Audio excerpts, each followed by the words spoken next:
নমস্কার, Meghnad news bulletin থেকে মেহেরা সঞ্জয়। আজকে এসআইআর নিয়ে তো সব কিছু ঘোষণা হয়েই গেল।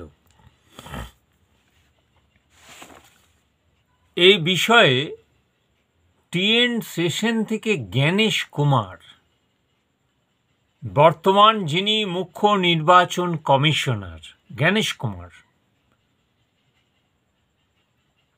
তাকে সত্যি স্যালুট জানাতে হয়।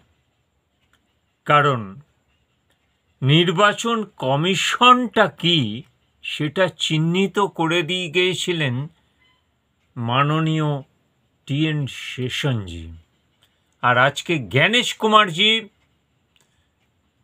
একবারে দ্বিধা কণ্ঠভাবে জানিয়ে দিলেন এসআইআর হবে পশ্চিমবঙ্গে। এটা তো আমরা চাই। কেন হবে না? কিসের জন্য হবে না? এবং এটা হওয়া উচিত। আজকে বাংলাদেশিরা, পাকিস্তানিরা হু হু করে আমাদের এই পশ্চিমবঙ্গ তথা ভারতবর্ষের বিভিন্ন প্রান্তে ঢুকছে এবং নানা নাশকতামূলক কাজকর্ম করছে। তার জন্যে দায়ী হচ্ছে কারা? আমার এখানকার যারা স্বীকৃত মুসলিম ভাই বোনেরা, তাদেরকে ঘৃণিত হতে হচ্ছে যে সন্ত্রাসবাদী হিসাবে। এটা কি আমি চাই? কখনোই চাই না।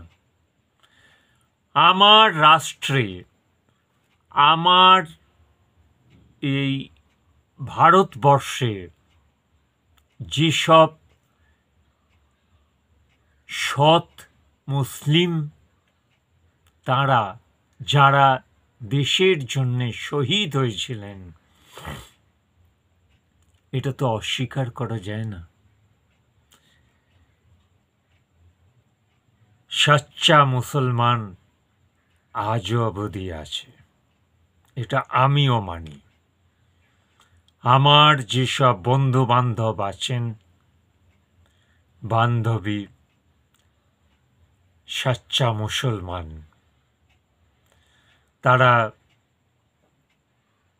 কোনো দেশবিরোধী বিবৃতি আমার কাছে অন্তত দেননি। আমি একজন সাংবাদিক হিসাবে এ কথা বলছি। কিন্তু এমনও আছে যারা দেশ বিরোধী কার্যকলাপ এই ভারতবর্ষে বসে করে আছে। এটা অস্বীকার করার উপায় নেই। আছে, আমিও অস্বীকার করতে পারবো না। আজ এই এসআইআর এর মাধ্যমে সত্যি এটা করা উচিত।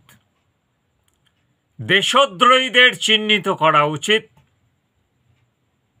কারণ দেশটা আমার, দেশটা হিন্দুর, দেশটা মুসলমানের, দেশটা পাঞ্জাবির, দেশটা জৈনের, দেশটা খ্রিস্টানের, দেশটা পাঞ্জাবির, আরও যেসব ধর্ম রয়েছে সকলের, গোর্খা,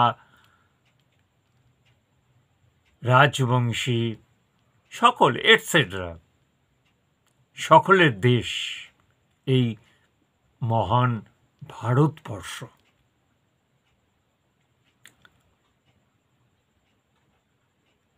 আমরা স্বাগত জানাই যে এসআইআর হোক এবং সকলে এটা সুষ্ঠুভাবে সম্পন্ন করুন।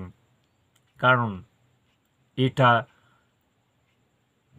আমাদের আগামী প্রজন্মের কাছে জবাবদিহি করতে হবে। আমরা হয়তো থাকবো না, কিন্তু বর্তমান যে প্রজন্ম রয়েছে তাদের কাছেও তো কিছু জবাবদিহি সকলকে করতে হবে, সব রাজনৈতিক দলকে। আজকে যারা প্রকৃত আমার দেশের মানুষ তারা চাকরি পাচ্ছে না, কিন্তু অন্য রাষ্ট্র থেকে এসে অন্য পরিচয় ভাঁড়িয়ে তারা চাকরি করছে। কেন করবে? এটাই প্রশ্ন। এই প্রশ্নই আজ মেঘনাদ নিউজ বুলেটিন করল।